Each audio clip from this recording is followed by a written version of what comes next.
1922년에 만들어진 최초의 흡혈귀 영화 노스페라투가 무려 100년 만에 다시 리메이크되었습니다. 노스페라투 공포의 교향곡은 초기 영화의 기념비적 작품이자 독일 표현주의 영화의 걸작입니다. F.W. 무르나우 감독은 그 유명한 브람 스토커의 소설 드라큘라를 무단 각색하여 이 영화를 만들었는데 저작권 문제로 캐릭터 이름과 일부 내용을 바꿨죠. 이러한 상황에도 불구하고 이 영화는 영화사 최초의 뱀파이어 영화이자 호러 영화의 교본이 되었습니다. 이 영화는 1979년 베르너 헤어조크가 애증의 페르소나 클라우드 킨스키와 함께 리메이크를 한 적이 있었죠. 그리고 원작이 나온 후 무려 100년이 지난 지금 데뷔작 더 위치로 썬댄스 영화제에서 감독상을 받으며 혜성같이 나타난 로버트 에거스 감독에 의해 다시 태어났습니다. 이 100년 만의 리메이크는 참으로 상징적이고 의미심장하다고 할 수 있겠습니다. 팬데믹과 OTT의 거센 물결에 역사상 가장 큰 위기를 맞이하고 있는 영화가 마치 영원히 죽지 않는 뱀파이어처럼 영생을 누릴 것이라고 선언하는 것처럼 보이기도 하고, 이런 위기에서는 본질적으로 돌아가는 것이 최선이라는 선언처럼 보이기도 합니다.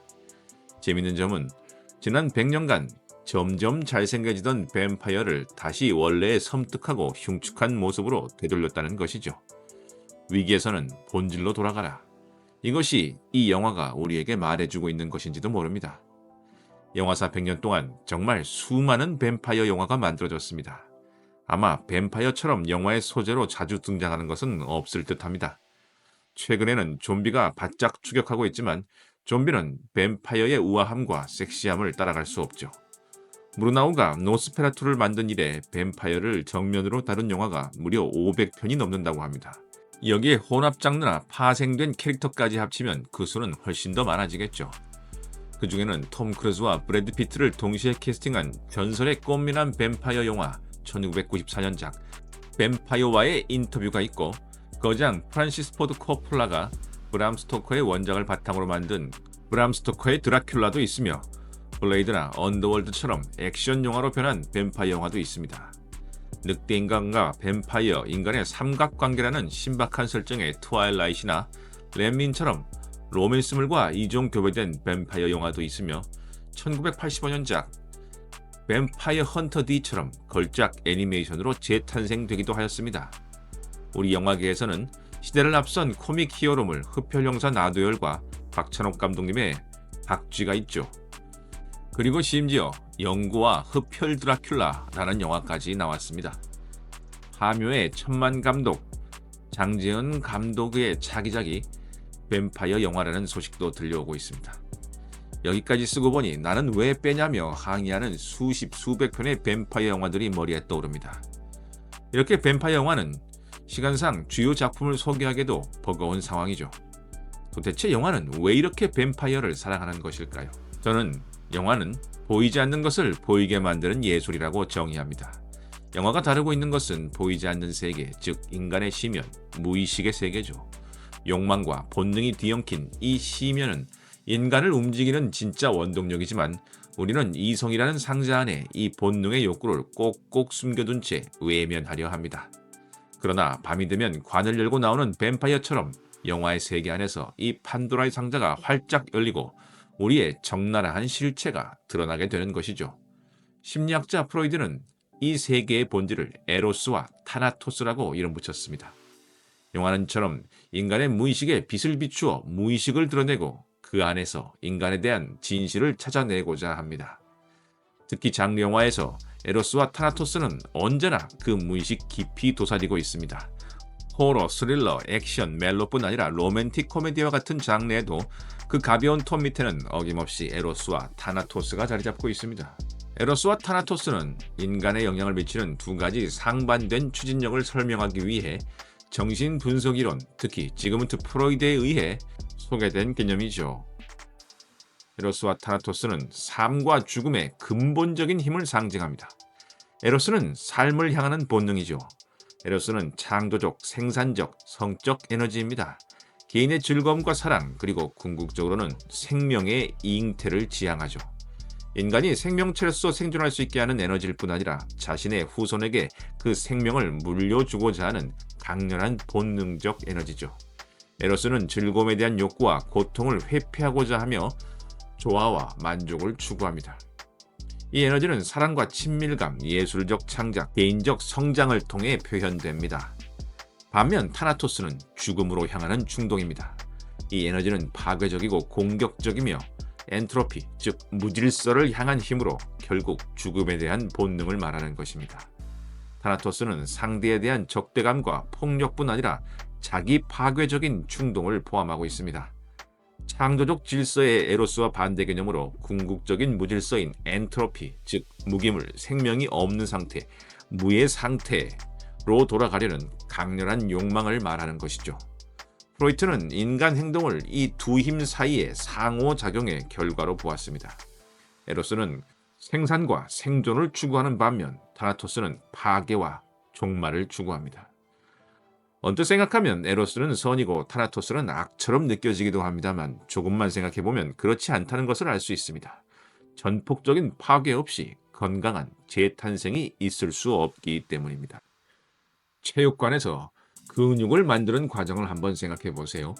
우리가 더 크고 단단한 근육을 만들기 위해서는 우선 근육을 찢어야 하는 것입니다.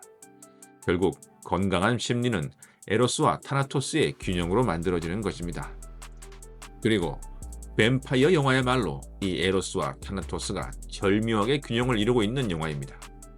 뱀파이어는 사람의 생명을 해치는 타나토스이면서 불사의 몸을 가진 궁극적인 생명체 에로스입니다. 타인의 피를 빨아 불사의 생명을 이어간다는 설정은 유한한 시간 동안 결국 죽음으로 걸어가야 하는 인간에게는 너무나 매혹적인 설정입니다. 때문에 이빨로 목을 무는 행위와 자신의 피를 뱀파이어에게 내주면서 느끼는 희생자의 쾌감은 에로스와 타나토스의 극치라고 할 수 있습니다. 박찬욱 감독님이 박쥐에서 송강호와 김옥빈이 서로의 피를 빨아먹는 장면은 대단히 충격적이면서도 대단히 매혹적입니다.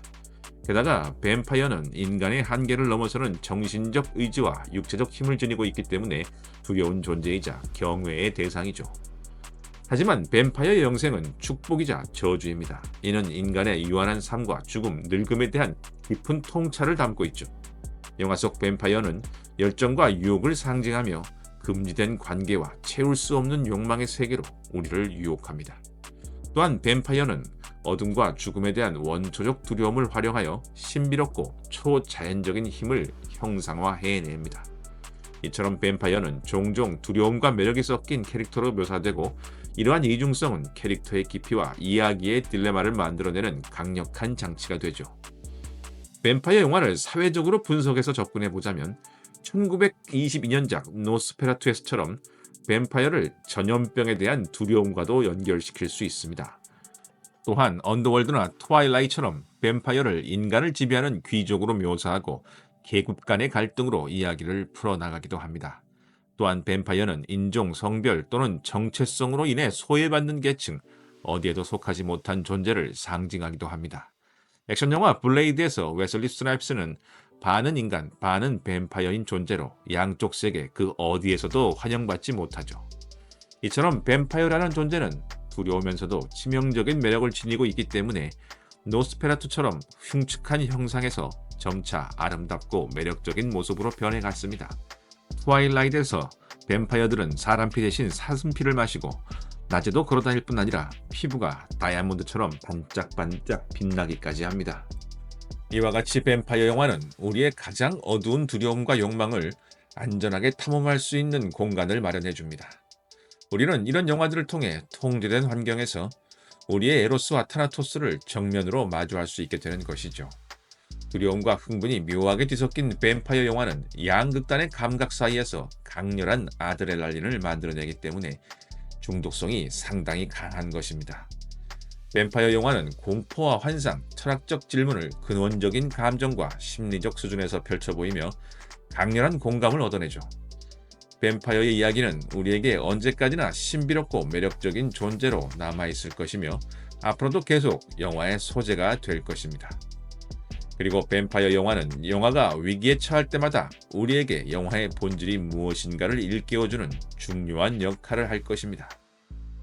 영화는 전설 속의 뱀파이어처럼 앞으로도 영생을 누릴 것을 믿어 의심치 않습니다. 영화가 위기에 처한 지금 노스페라투 리메이크작에 큰 성공을 기원해 봅니다. 여기까지 열감독이었습니다. 감사합니다.